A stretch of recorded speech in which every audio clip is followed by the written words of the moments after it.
Kpop Demon Hunters. There's K-pop and there's demons, and the K-pop demons are being hunted. Wait, no, I don't understand. This is crazy. This is a phenomenon. You know why?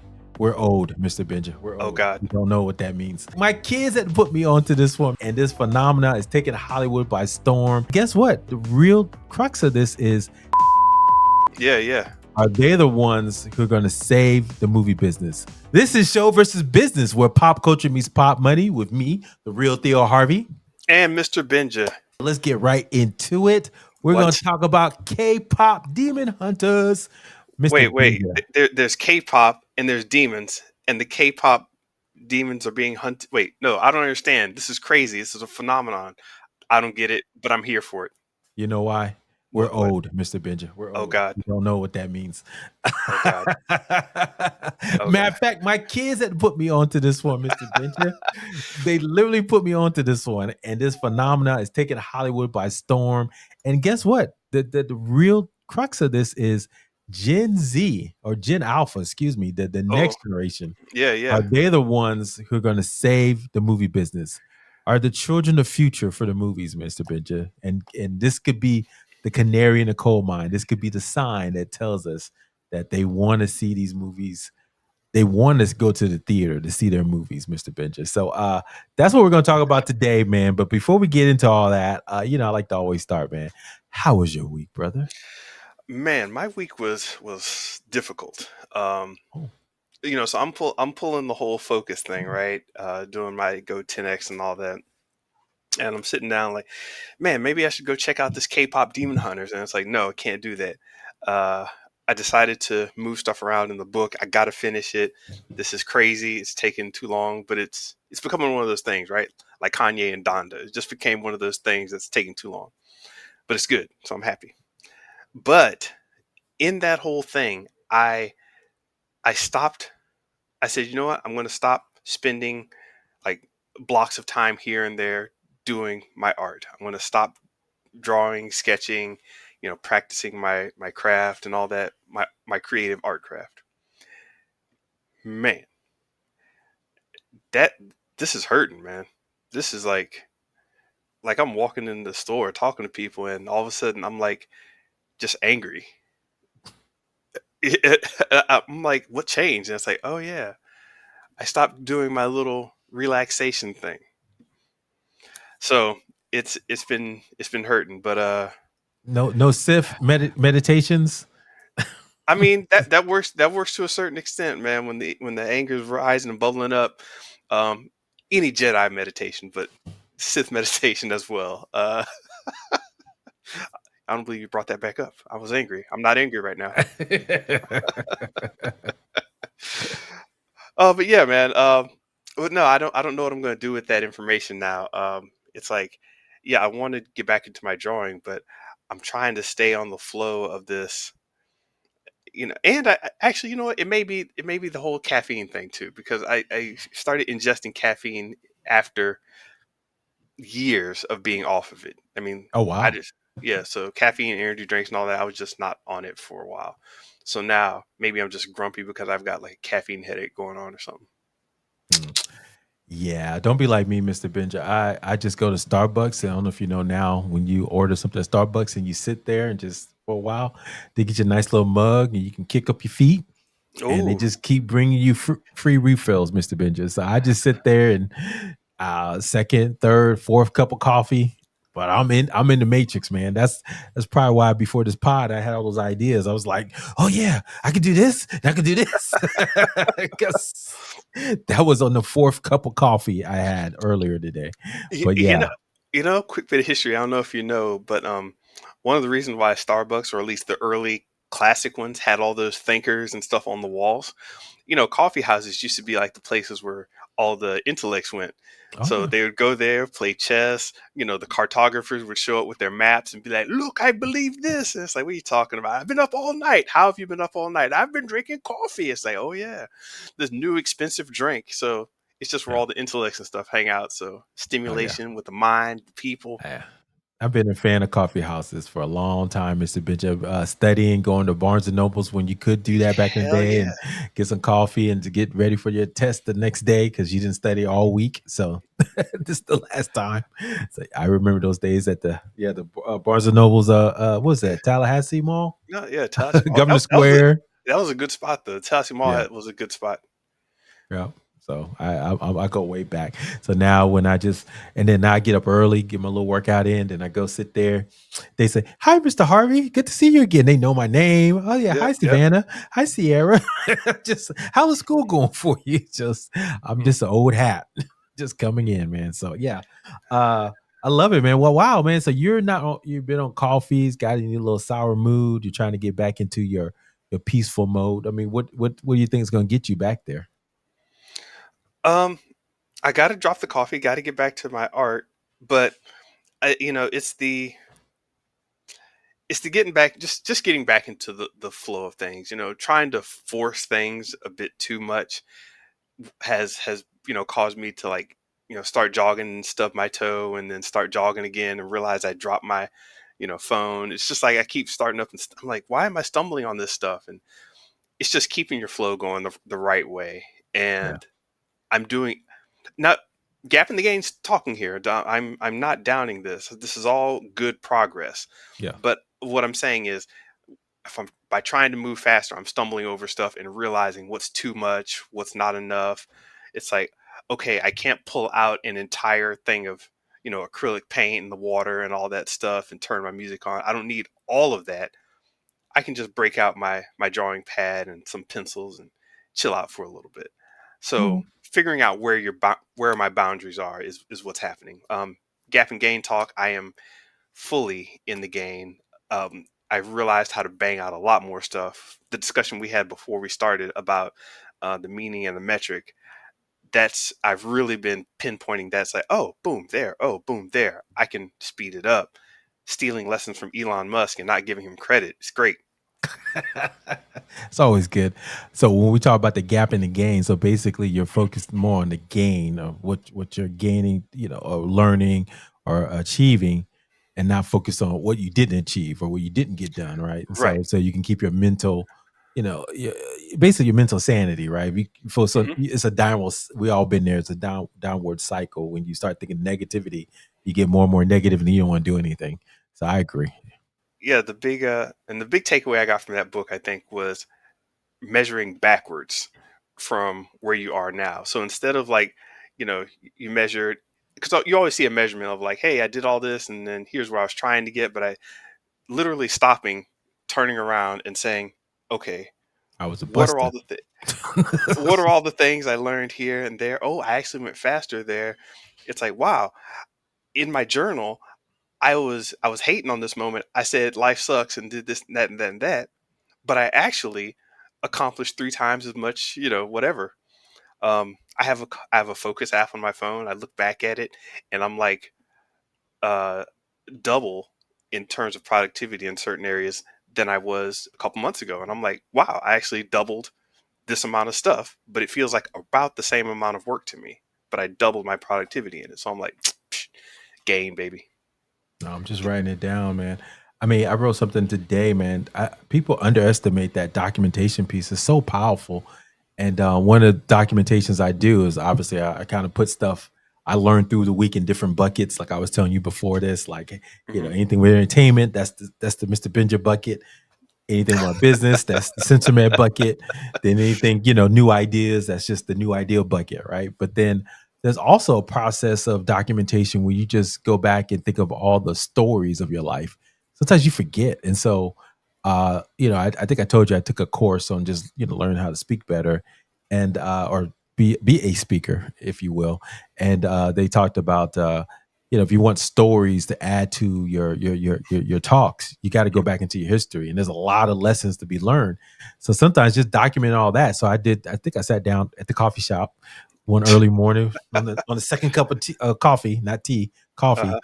I wrote like about 5 pages of just like, oh, that time me and Mr. Benja stayed up all night, for the WWE, right? Yeah. Just random stories from your life, and you just Yeah. forget that stuff and just write them down, and then go back and you say, okay, what lesson did I learn from that? Oh, I learned that it was okay to, step outside yourself and have fun for a change. You know what was funny about that? That moment, that going to the Thursday Night Thunder in Thursday Night the Thunder. Leon County Civic Center in Tallahassee, Florida. What I learned from that is just like, see, and I think this is why we vibe so much, is because you'll have part of an idea, and I'm like, you know what you could do, and I'll have like something I say, hey, I wonder if we could do this, and you're like, well, hey, we can do this and that, and we bounce off each other like that. Yeah, we do. So with that thing at the wrestling event, we saw the dudes with the signs, and we laughed at them, and I was like, huh, I wonder what it's like to be down there with the sign, and it's not this and that and that. Next thing you know, you see the little thing, also coming to Leon County Civic Center, and I was kind of like, Because didn't we had just literally went to the one, I forgot where it was, but we were way in the rafters. Biloxi, damn, we went all the way to Biloxi. Wow. raging the age in the cage, boy, Macho Man and Oh, Hulk that was Hogan. terrible. Oh my god, that was so terrible. They, But anyway, dang, they were old back then, they were old back then. and then kept doing it. Dang, carry on. But anyway, yeah, man. So we had just went to like this big Age in the Cage event, wrestle it was like one of those monthly events, pay-per-view events. And then when they said they were doing Thursday Night Thunder right down the street, me and you looked at each other. It was like well, no, I think what would happen. Remember what it was? We said, well, let's just drive down there at night. Let's just see who's out there. I think we rode down there. People were in line. We like, oh, we need to come back. Yeah, it was like somebody's like pulling out a lawn chair, and then the vibe just kept. You know what? That is a prime example of that point of no return, 10x thinking. Like, hey, start. The first thing you do is start. You just see what's going on, get in there, and it's like, hey, what if I don't get good sleep tonight? F your sleep, get out there, see what's going on. And we Oh yeah. did, and from there it was like, so wait a minute, what do we do now? And it's like, well, hey, uh, I could get a place in line because that guy's pulling out lawn chairs and stuff. He's going to stay the night. We can't risk not getting a good seat. So we got to go up, faster than this guy. And it's like, all right. So I think one of us stayed, then one of us went back, and I think we switched Mhm. off. And Yeah. I think I went and got Subway sandwiches for us or something. But it was crazy, crazy. Oh man. Oh man. Thanks for bringing that memory, man. See, I say all that to say you got to pull that stuff out of you because you forget it. And there's like lessons Yes. to be learned. I guarantee there's about 5 different lessons that you can abstract from that you can bring out to the universe and help folks, right? And so I think that's kind of what we're talking about when you say the gap in the gain. We've gained, we from that one experience, we gained so much that we're probably still using some of those lessons to this day. So Yeah. that's kind of what you were saying by looking backwards. So anyway, I'm trying to put everything on the bow. We went down a rabbit hole a little bit, but I'm trying to bring it back up to Yeah. where we started from. So anyway, Mr. Benja, we get back into the weeks. My week, man, was interesting. My business partner was out for the week, so basically I was back in operations.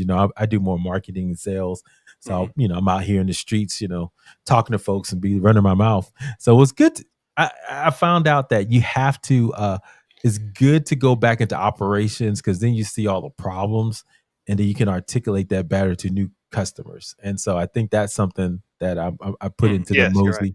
I put that out to the Mosey Nation, right inside the little community, school Yeah. community, and so I got some likes on that one because it's so true. You so much focused on the new customers and how you can market better and what's my VSL video sales letter and all this stuff, but then sometimes you just gotta understand the problems better, the language better, and that can Yeah. just tweak your language on the outside facing. So that was interesting, even though it was a lot of extra work.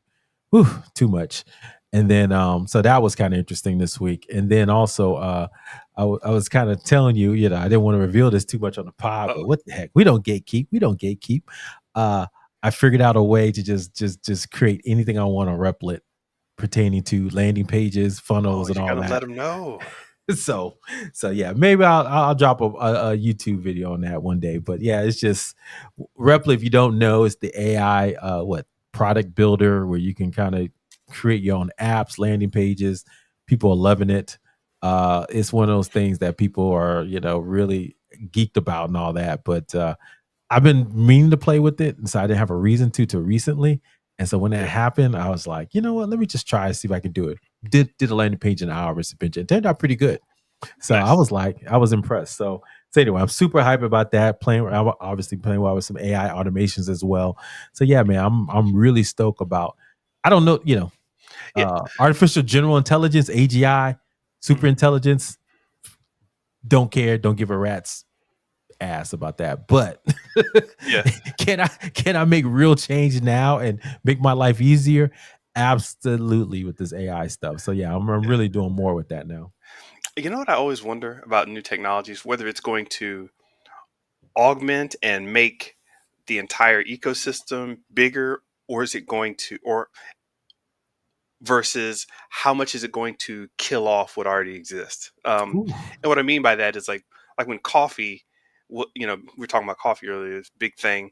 All of a sudden, the coffee maker thing was a big, and we've had a couple big booms in home coffee makers over the decades, right? I remember my mom being all excited, like, "Look at this thing!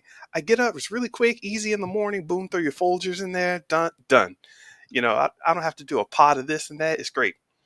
And it's like, even though you could make it at home, it still became a big thing, right?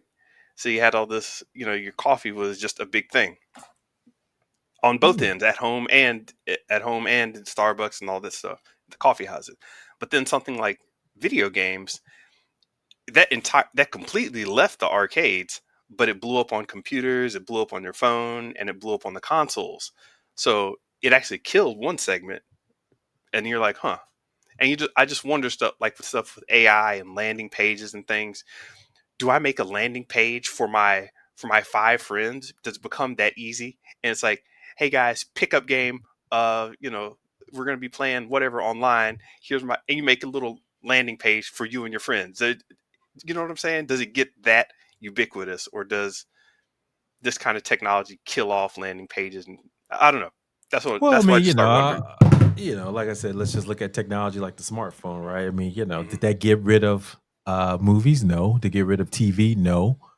But I would argue that it's changing somewhat, right? Yeah, So it's yeah, our late night television, people watch it more on their phone than anything. The hmm, landing pages had to be optimized, right, for mobile devices, yeah, things like that. So yeah, I think AI will drastically change how we do operations because think about it, it's really more about the delivery of services.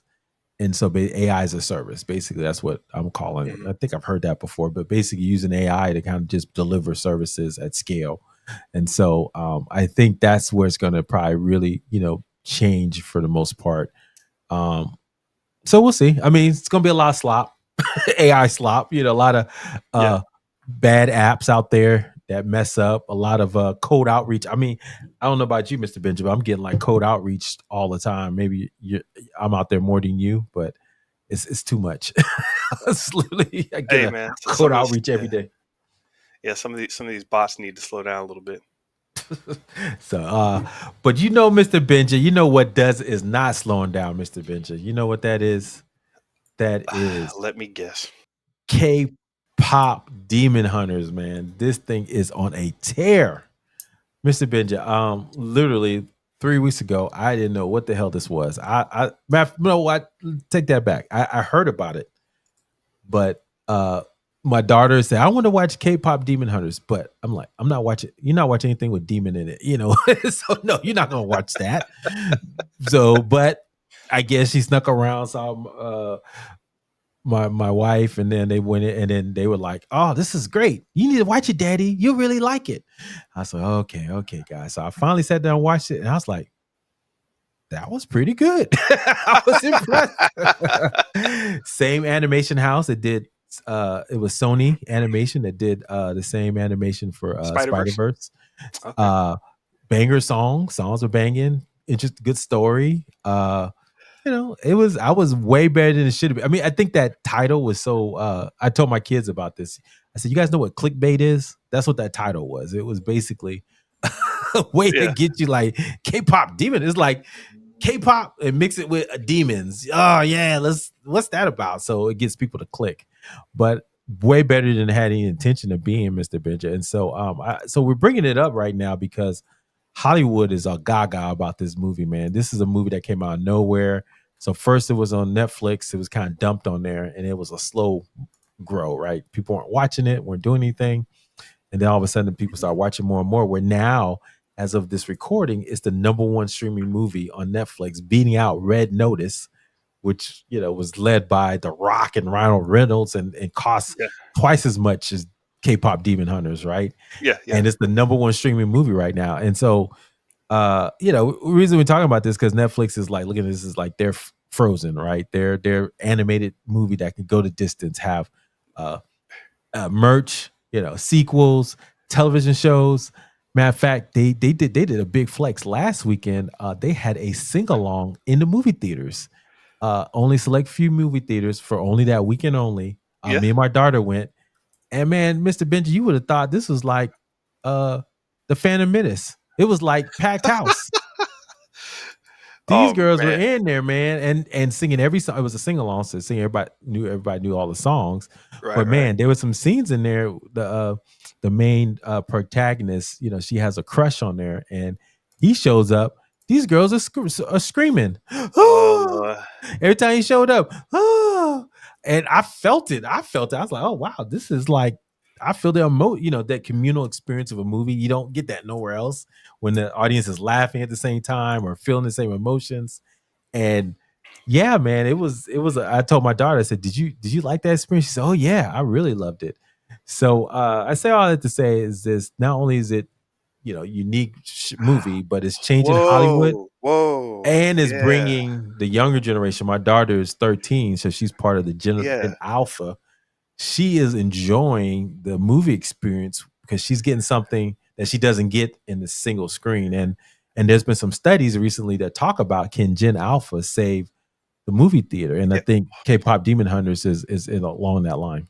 So what gave me that whoa moment a second ago, we've been thinking about how to keep people in theaters, and you hear people like you know, all these big stars from old want to be like, hey, it comes out in theaters first. It's a theater only experience. We need the IMAX and all that, blah blah blah, and that's beautiful. Sure, great.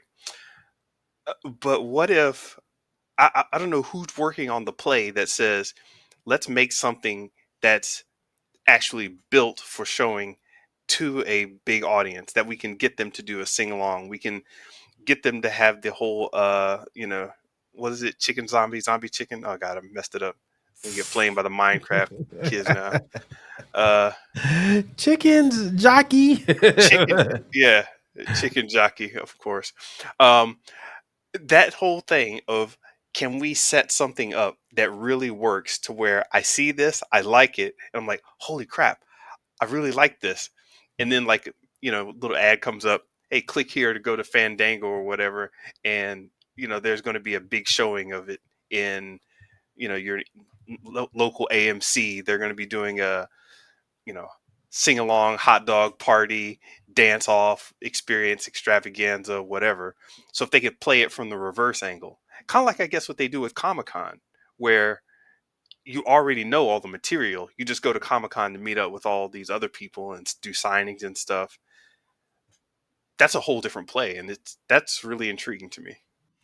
I mean, I think people at the end of the day, no matter how many screens they put in our face, how much we talk about AI, people want to connect with other folks, right? Along similar things that they like, right? I told you my experience.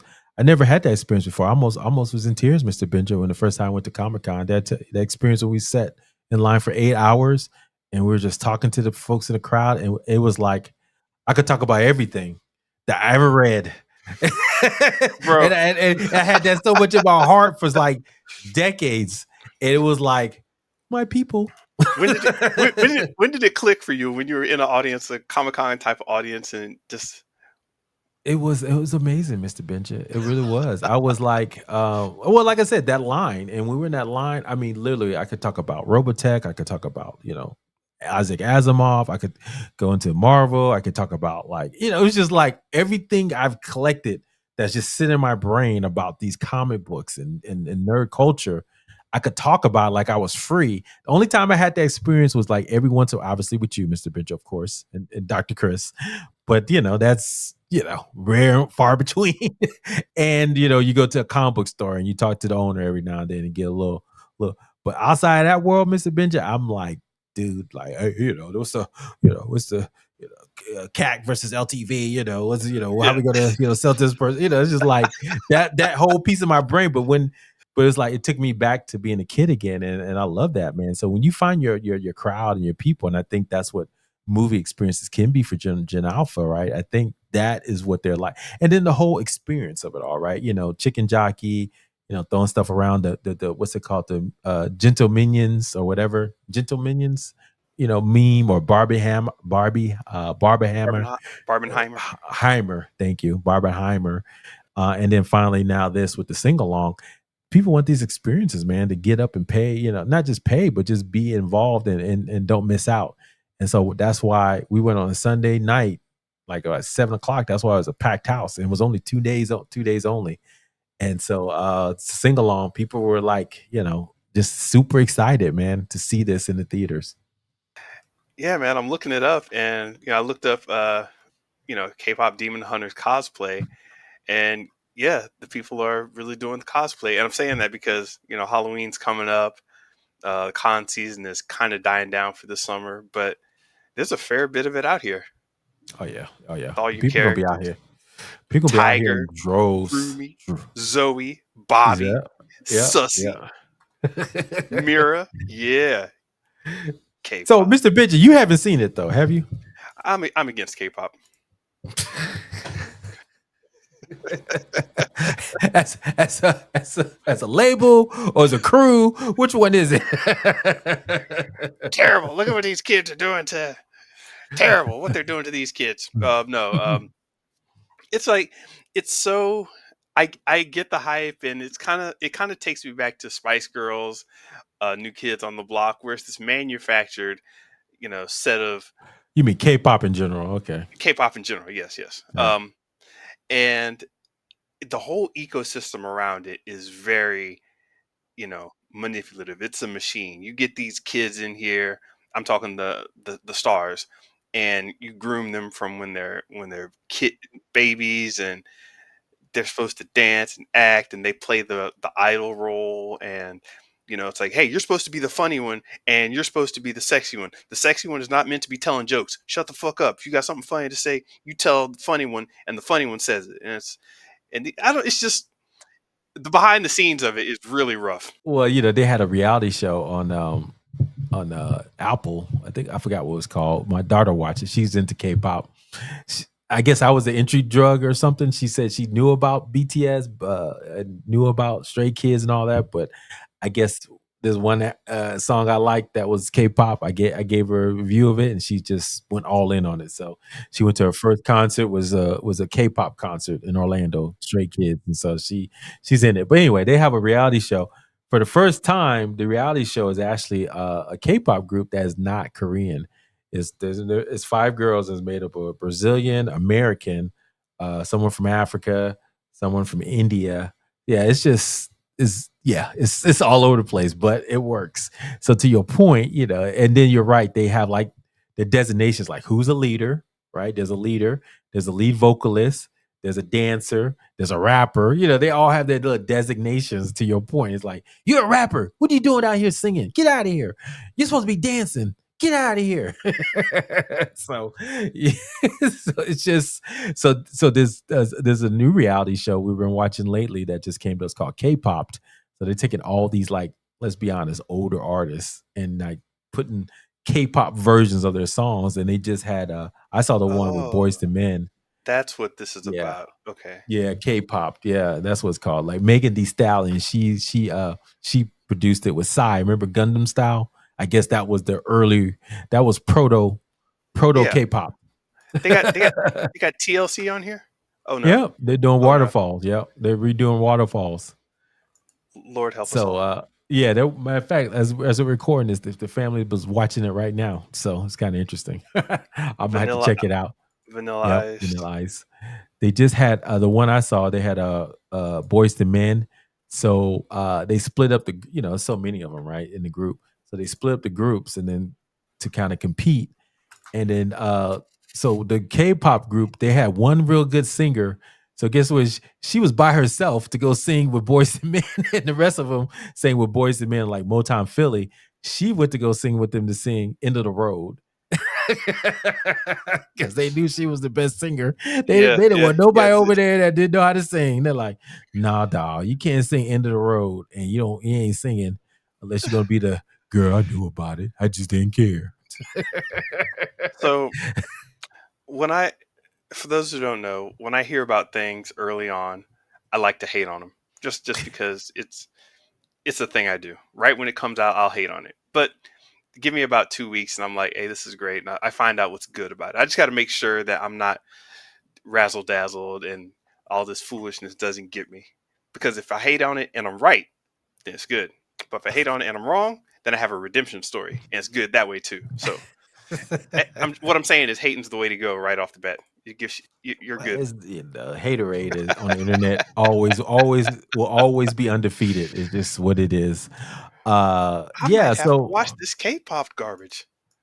I yeah, am infatuated already well, just by looking at the pictures. yeah, go check it out, man. Let me know what you think, man. You saw C. I mean, you could watch this at least one I'm, episode. I'm not about to validate your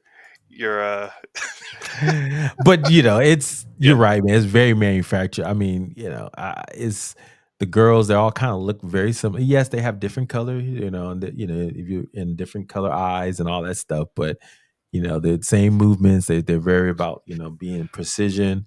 So sometimes it's hard to kind of tell things apart a little bit. But it is what it is. You know what? People used to say that about the Wu-Tang Clan. Oh yeah, good point. Yeah, but Ah, I guess we knew the difference. bunch of dudes in hoodies and talking loud. And I can't even tell who's who. And no, see that's the RZA. He's like the leader. Okay, the other guy is Ghostface.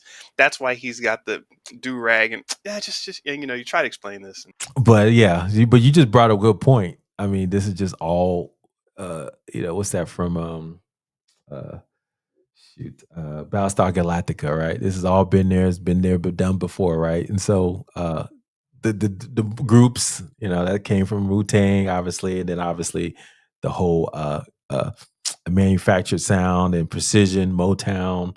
So the '90s vibe and music, the pop music, is coming from the 2000s. So yeah, all of this is kind of being wrapped up into this K-pop package of stuff that we've all seen before. So it is what it is. yeah, and you know, the Koreans have been doing their thing in this music scene for a while. Not to trip, but they've always been on the pop kind of stuff. But to give a little bit of history, I don't want people to just say, oh man, you can't give them their props. Give them their props, but a lot of this, like you're talking about, Theo, really did come from the stuff that was banged out in by Motown and all of that early era five heartbeats type of construction of a group, and that led to what we were talking about in the '90s with New Kids on the Block, NSYNC, and all that. So this is a whole thing. Yeah, Um, yeah. Well, me and the missus after watching that K-pop, we had to uh cleanse ourselves, right, in the holy waters of '90s R&B, hip hop, R&B music. So we listened to Backstreet, we listened to Jodeci, we went deep dive. Did you? yeah, We TLC, we went deep, man. We had to go back into the cleansing waters of '90s R&B to kind of. Okay, yes, this is where I remember. And it yeah. was funny. Silk, Silk always had that. Remember the little G had the little guy, and they had the tall guy. They were the only ones that could sing. Then you had Casey and JoJo for Jodeci. They were the only ones singing. It was always like one or two guys in the group that was just singing. Everybody else just in the background. Doo wop. Even Backstreet. Remember Teddy Riley? It was funny. Dave Hollister, who was the main singer of Blackstreet. You remember before I let you go, he said, Teddy, keep playing the music.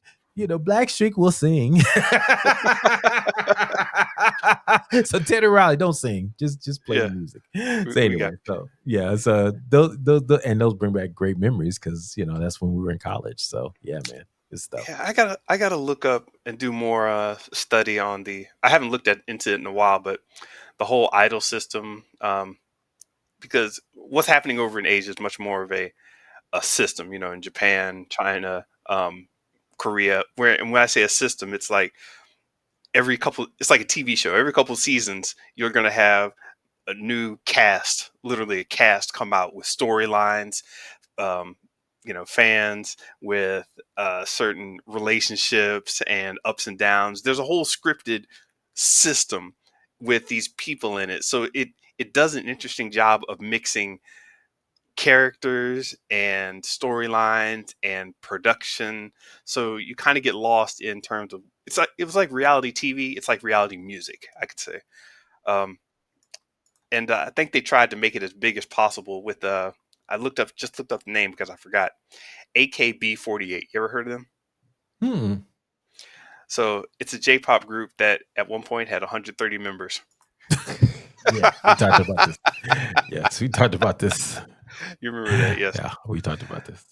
Wu-Tang Clan got 9 core members. They have 130. Oh yeah, Crazy. yeah. That's just what they do. I don't even know how you get harmony with 138 members, but it is what it is. That's your own concert. You get a marching band with the key grip and everything. The boom operator. I just hold the mics, guys. That's all I do here. Yo, yo, a reality TV show with everybody in the cast. The boom mic operator is yelling at the key grip. The script writer in the back goes and bangs on the writer's room. Everybody gets yelled at. Oh man, that'd be excellent. Oh yeah, I would love it, man. I bet It's Mr. too Beast much, man. Mr. Beast could do it. Well, he probably has done it, so knowing him. But yeah, man, it's one of those things, man. So yeah, I think the only thing I want to say about this is if we go back to the whole K-pop Demon Hunters. I mean, there was this article that's been going around.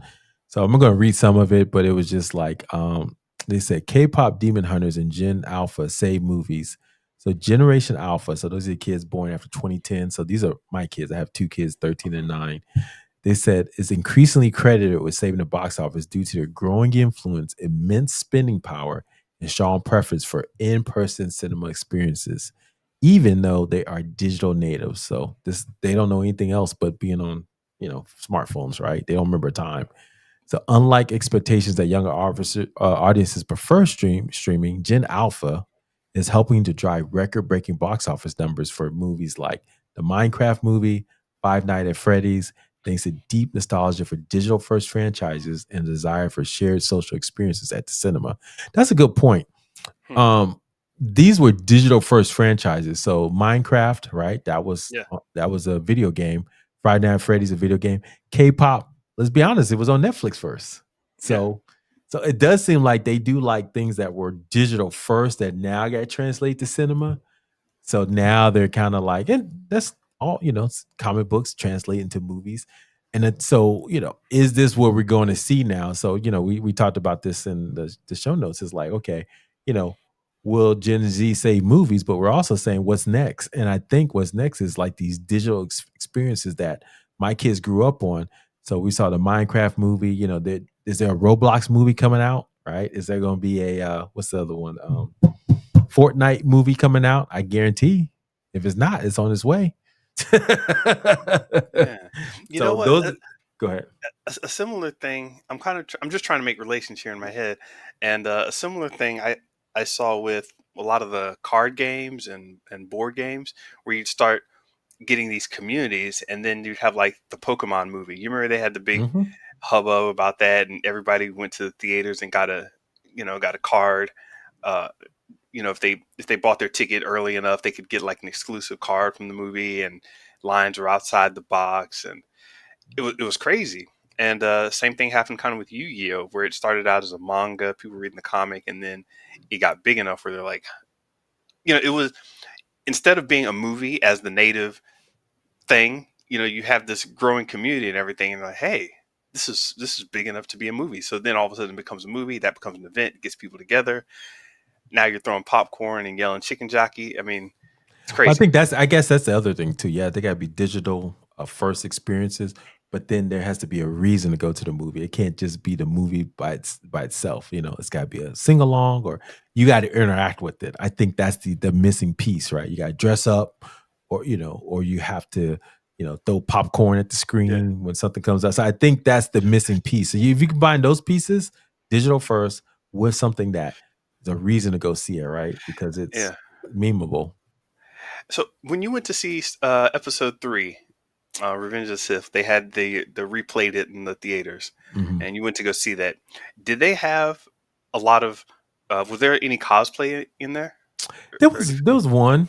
It was one Well, guy. okay, Yeah. because the reason I ask is because out here, in the LA area, you get a lot more random cosplay. People will just, I go to get some ramen, and you know, two maids and a princess will show up, and you're like, oh, okay, I don't know what anime that's from, or if I'm not, I don't know. It's just out here. So I was wondering if that was a thing out there where you were. I mean, I'm sure it was, but just the day we went probably wasn't. But I don't know if you, I have the AMC app, so I go in there and sometimes see what movies come out. I mean, literally, man, Mr. Benja, they got like every movie is like, this is the 20th anniversary of this. This is the 30th anniversary of this, 60th anniversary of this.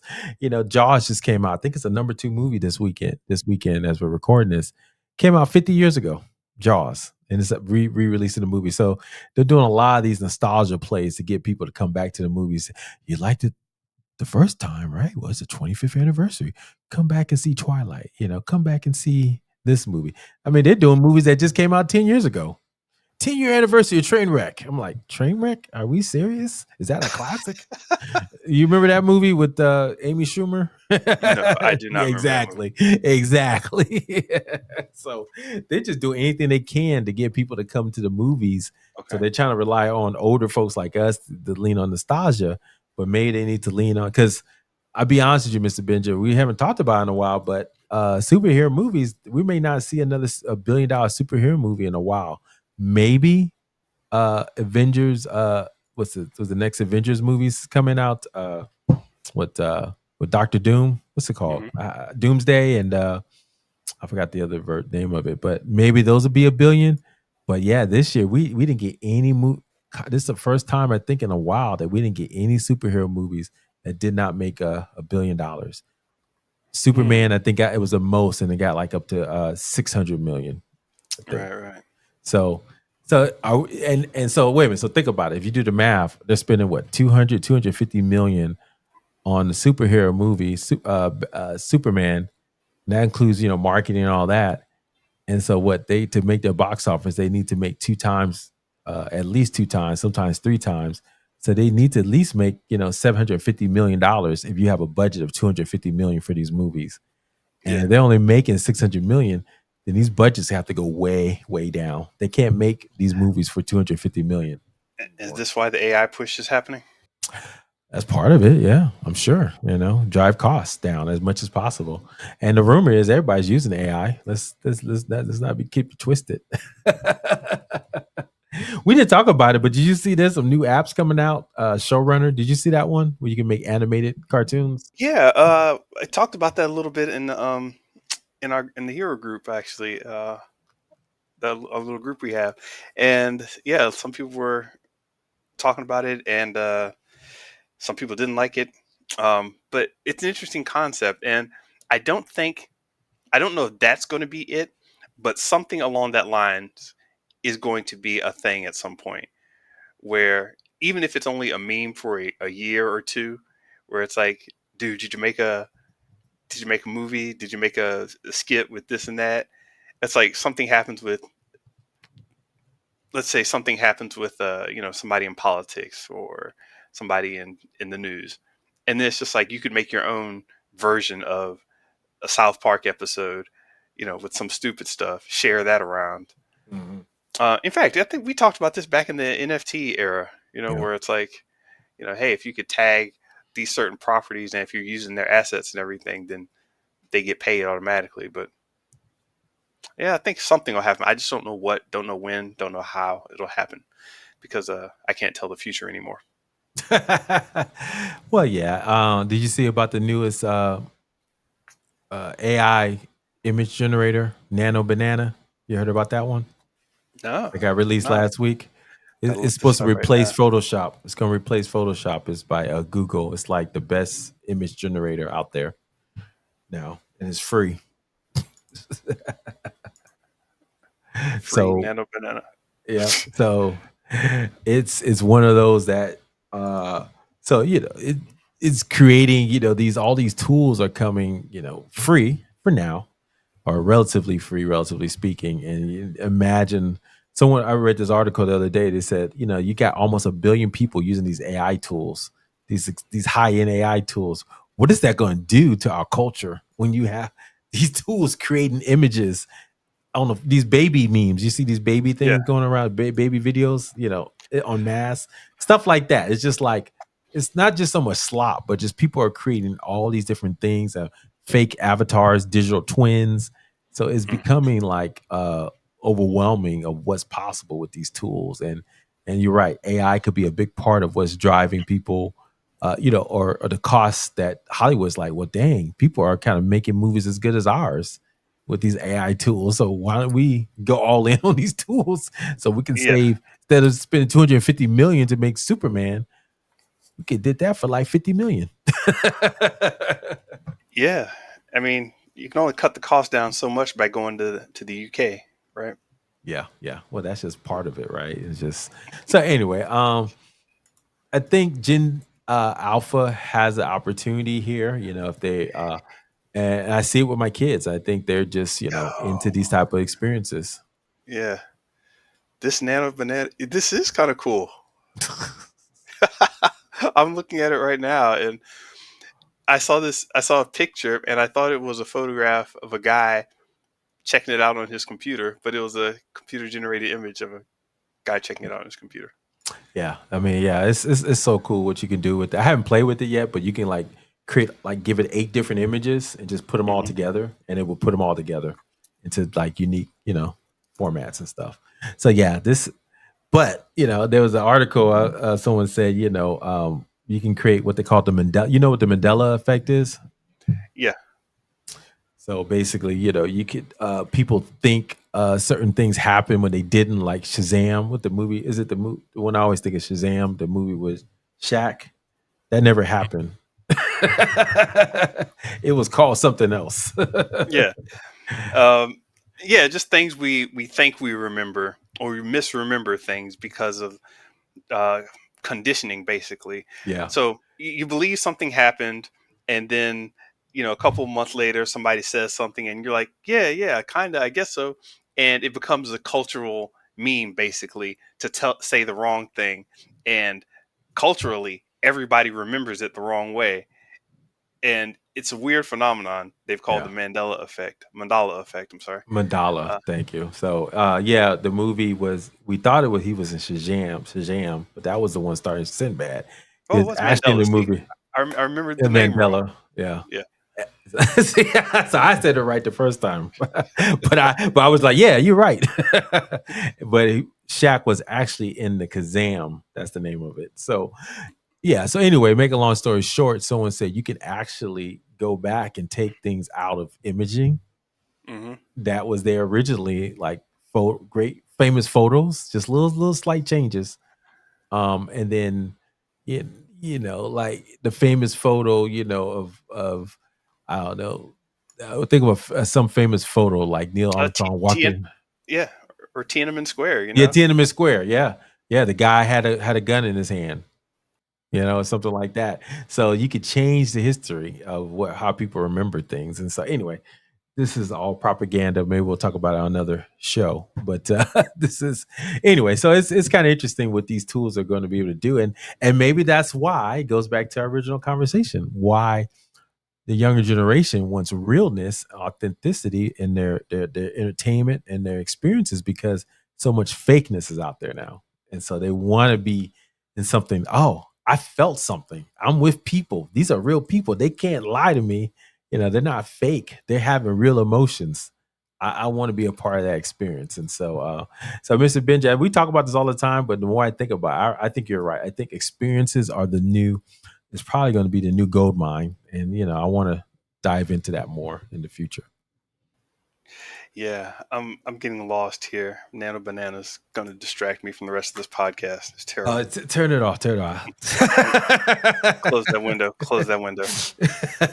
So, uh, anything else, Mr. Benja? Did you want any comments you want to get into? Oh yeah, I'm sorry. Really quick, man. Let's just throw some quick comments. We always love people talking noise to us because we talk noise here. We got one comment from Meek Being on the trailer for One Battle After Another. Love Leo. He can hope he can keep a spotless career. Side note: he played a sad note. He played a dad in The Revenant. Keep the videos coming, guys. I love seeing black film critics, but who do I know? What do I know? Shalom. Okay. Didn't know I was a black film critic. Are we criticizing the film or just talking noise about the trailer? Hey, man. Thank you. Yes, your 2 cents are appreciated, Meek Being. Yeah, has Leo really made any big stumbles? Not really. Leo's pretty much he's got a pretty good average. Oh well, he works for all the best directors, the and the top of the game. So I mean, he just gets the line pick. So if you go, Hollywood, just like any game, it's about your team. And if you got a great team, you can bat 1,000. Look at Denzel. I think he hasn't had too many misses either. So Well, yeah, I attribute that more to. Yeah, I guess you're right. I'll include Denzel. A lot of people don't like him, and his movies haven't always box office wise done well. But I think everything he's done has been pretty solid. Just yeah, as a yeah. I mean, had some missteps with what's it called, Ezekiel Esquire. I think that one did not do well. But But it's not I like mean, it was panned for being a bad movie. It just didn't get yeah, I did over. connect. Yeah. But then he's probably got a lot of goodwill too over the years. Yeah. But Leo, well, I mean, Don't Look Up. Some people didn't like that one. Leo, it was a Netflix movie. People didn't like that one. I like that one. Yeah, I liked it too. It was deep. The Beach, that was right after the people didn't like that one. I mean, that was his early career. I think Yeah. he stopped that shenanigans after that. I don't know if you remember. I never saw the movie The Beach.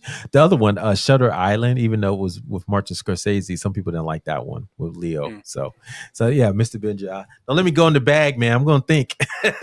Not in the bag. Stay out the bag. Let me get in the bag, man. Let me think. Leo in his movie selection. I mean, he only does like one or two movies like every other year or something like that. So he's Yeah. pretty choosy with the stuff he does. So yeah. Thank you for the comment. Appreciate it. All right. Cool. And another quick comment comes from Storm Shadow 101 on the Mortal Kombat trailer reaction. Says studio got to stop making these live action fighting game or popular games into live action. But Mortal Kombat is cheesy gore fighting lore. I think people will watch because popular games. For me, I don't think story will be any good. You know what? I was on your side. I'm still on your side, Storm Shadow. Don't worry. But I was in that camp up until the One Piece live action. That totally changed my mind because I realized that as corny and as silly and as weird as One Piece was, somehow they managed to make it work and managed to make it doable. And Work on live action, you mean? work in live action, Yeah, yes. yeah. I Um, liked it. I liked it. I loved it. And when I try to go, me and the kids try to watch, I try to do the manga. I try to watch the cartoon. I could not do either. so yes, it works. yeah, yeah. You don't. Yeah, you should stay away from One Piece if you in particular, Theo. Knowing your taste, One Piece is not your thing. Just But the in general. live action was awesome. It was good. But I check this wonder why out. they Did you hear? call him. Go ahead. I said, I wonder why they call him Axe Hand. It's like, I don't care about that. But check this out. Did you hear about Mortal Kombat 2? It was supposed to come out in October. They pushed it no. to summer next year, 2026. What are they doing? Reshoots? Adding Uh, AI? that- well, maybe mix of both, but maybe they just saw a lot of people enjoy it. I mean, I was intrigued. I mean, I think the Hmm. part urban of it all with Johnny Cage, it had a Yeah. nice little vibe to it. I didn't see the first one. That seemed a little bit more dour. Scorpion. Yeah. Sub Zero. We're just fighting. Were they? Are they brothers? No. What's the lore? Oh, okay. Not brothers. Okay. No, they come from. There's a group of ninjas that all come from the same area, so that's why they all. That's the story of why they all dress alike. But in Okay. reality, it's because it was easier to make different characters in the first video game. So anyway, the first one seemed very. I haven't seen it yet. I think you said you saw it, but it didn't seem like it was that good or that interesting. But with Carl Urban, playing like a older version of Johnny Cage, seemed interesting, and it got a lot of Yeah, views on our channel and all the internet. So I think people are super excited. So it does make sense from a business standpoint to move it to summer. So yeah. good for them. All right, that's all I got. Yeah, I don't have anything else, Mr. Benja. All right, Mr. Benja, you want to get to the trailer we got this week? Yeah, so we are doing a trailer for. This is our trailer reaction for Marty Supreme, a table tennis movie that was suggested by our man James. James, I was the lead designer on table tennis from Rockstar Games, so I'm going to have some stuff to say about this. Otherwise, I have no idea why you picked this selection, but we're here for it. You here for it, Theo? Yeah, I'm always here for it. It's got your boy Chalamet, Timmy Chalamet, the hottest guy in Hollywood right now. So yeah, so it's a thing. So yeah, we're gonna check it out. This is clip number 1 from Marty Supreme, playing now. You know I'm something of a performer too. Are you? Yeah, you don't believe me? I. You what? You what? You got the Daily Mail in front of you? This is you? Yeah, the chosen one. It's a nice picture, right? What do you think? Right off bat, that character is not very exciting to me. But Yeah, the mustache is not feeling the mustache of it all, and I mean, he seems a little too full of himself for looking like that. if you're going to if you're going to represent table tennis properly, no, I'm just kidding. Actually, that is very on point for a lot of table tennis players. As I said, I was the lead designer on Rockstar Games Presents Table Tennis, and I got to go up to New York. I went to Balboa Park in San Diego and a couple other places. Got to meet a lot of these people who really get down with this sport. I mean, they're in there, and actually, he kind of fits the bill. They're just people that, they kind of have this look like, you throw something past me, I will catch it because I'm just that fast with little things flying past me. And that's kind of the look he has, so I guess he did it right. Okay, so yeah, just that look, that swag about ping pong. Well, That's no, the it's thing, it's that's the serious. thing he's trying to sell. I guess that's the thing he's trying to sell in this movie, right? Well, it's serious too. They take it very seriously, which is why you keep calling it ping pong and I call it table tennis. Oh, sorry. It's exact. I mean, it's just a very serious kind of thing. So, All right, all right, let's get on to clip number 2. You ready? I'm ready. All right, clip number 2 of Marty Supreme playing now. I have a purpose. And if you think that's some sort of blessing, it's not. It means I have an obligation to see a very specific thing through. And with that obligation comes sacrifice. I mean Exactly. that just hit your point. Egg. I've got to see this through. Exactly. I swear to you, that is the vibe, man. I mean, dude, it's funny. I got into table tennis because of this, right?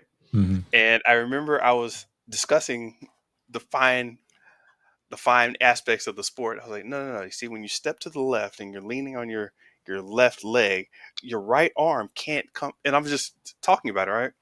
And another person from another part of the company comes over, and they're like, "Hey, so I heard the table tennis game was going, or the ping pong game was going, blah blah blah." And I was like, "Yeah, check out some of these shots." And I showed some art from the game. They broke out laughing because we took the visuals of it seriously. It's like, no, it's a serious game. They took it seriously when they made Rockstar Games Table Tennis, and this person just broke out laughing because they couldn't imagine ping pong being serious. So this is that vibe, and now I'm actually intrigued. Okay, like I said, I wonder why. Of all, he's got Timothée Chalamet. He's got a lot of what they call juice behind him right now, right? He was Hmm. leading Dune. He led what's it called? the Willy Wonka movie. He did well with that. So when I saw him in both of those movies back to back, especially Willy Wonka, where he was able to lead that one, I was like, oh, okay, this guy, he's got something. I mean, they've been pushing him for a while, but I was like, okay, this is it. So now this is the first movie he does after all that goodwill. So I'm wondering why. So it's interesting to hear you say people take it so serious. Yeah. I assume he got into it and became serious. Okay. And now you can't tell him nothing. All right. Clip number 3. Ready, Theo? I'm ready. All right. Clip number 3 of Marty Supreme playing now. I'm not trying to control you, Marty. It is unacceptable! It is unacceptable! But I don't think you understand the stakes. You have no power here.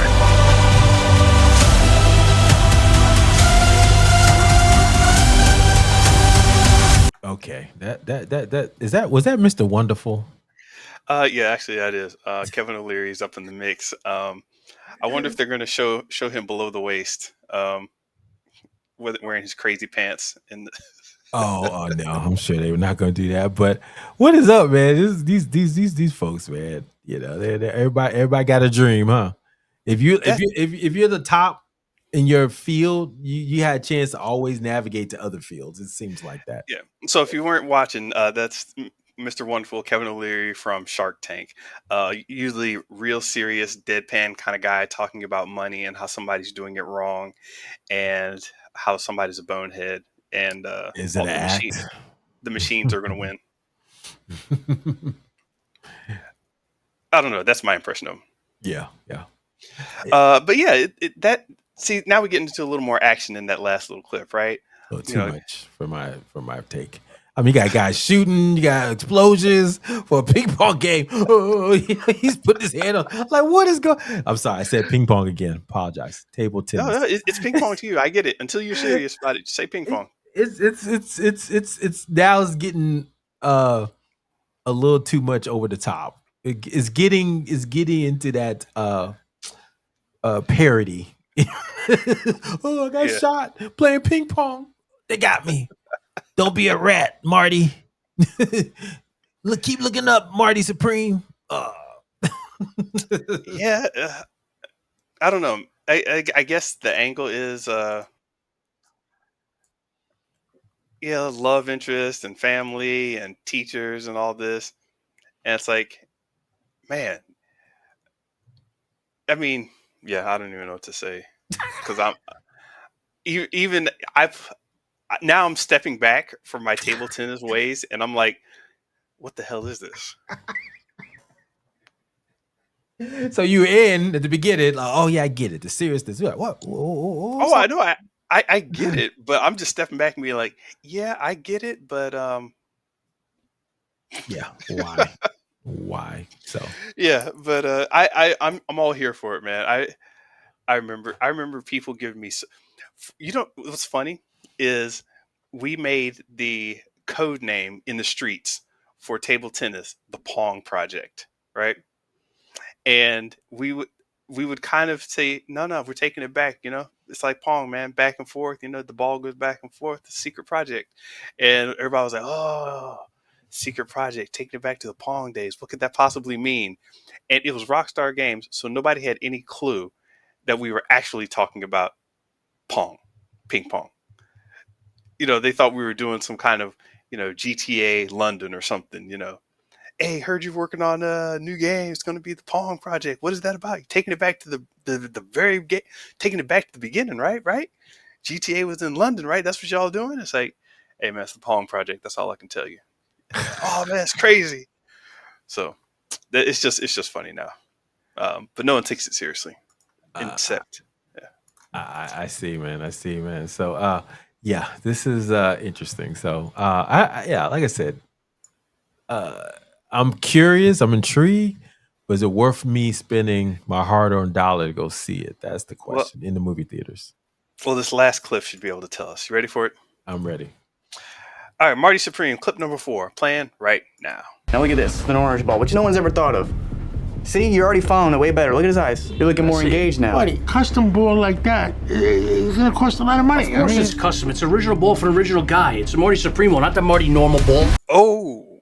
Damn. Oh, it's the Marty Supreme ball. son. I love those. I love those hardcore New York accents, boy. There's something about them, man. I always love them. You don't understand, no, son. That aggressive talk. Yeah, it's actually funny, man. The orange ball versus the white ball is actually a thing in the ping pong world. Oh wow. Yeah, it's So because, Mr. Richard, so this movie is right up your alley. yeah, exactly. Me and two other guys will be the only people in the theater looking at this, and yeah, it's going to be interesting. Yeah. So overall, I mean, how do I feel about that? I mean, this is a flex. I would just say that for Timothée Chalamet. Of all the projects he could have done, the next project was to be a ping pong guy, right? That's kind of interesting to me. So I'm intrigued, but still, I'm kind of like a B- on this one because most people don't care about table tennis at that level, right? Or ping pong, or whatever. And they're like, what's the why is this a drama instead of a comedy? You know, what's up with that? Why is this not only just any drama, but it's like historical drama? It's like, what is going on? Where are we taking it back? Can we just do something modern day? Why we got, because that adds to the budget, you know that, right? You got to have cars, you got to have to make everything look old. Yeah, it costs more money. So it's like, what are we doing here? How much money did they expect this movie to make? So from a business standpoint, I'm like, and Timothée Chalamet wasn't cheap. So I don't know. This is a business decision I'm not too sure about, to be honest with you. Okay. So I'm sending you an Easter egg. I'm going to send this over to James too. Way back in 2005, Sam Hauser, president of Rockstar Games, spoke about the PS3 and a bunch of other stuff that was going on. And in this clip from an interview, he brought in a orange table tennis ball and put it on the table. And the guy, they were asking like, "Hey, why is that there?" He's like, "This is a visual breakup." This is when the idea about the Pong project started. Taking it back to the beginning. If you look at 40 seconds into the video, we'll post a picture of it. But yeah, this was one of the first Easter eggs I had a part in, where it's like, hey, let's just throw in the table tennis ball in this little video interview and see if anybody kind of says anything or notices it, picks up on it. Yeah, I see it down there. Yeah, I see it. Yeah. I'm telling you, this is the most top secret game ever. Rockstar Games working on I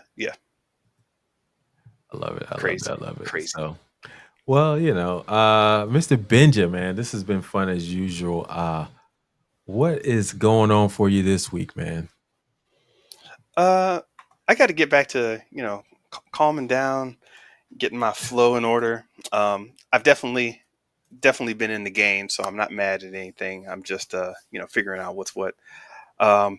Probably gonna do some nano banana work. You're welcome. Yes. That's all. Nothing much.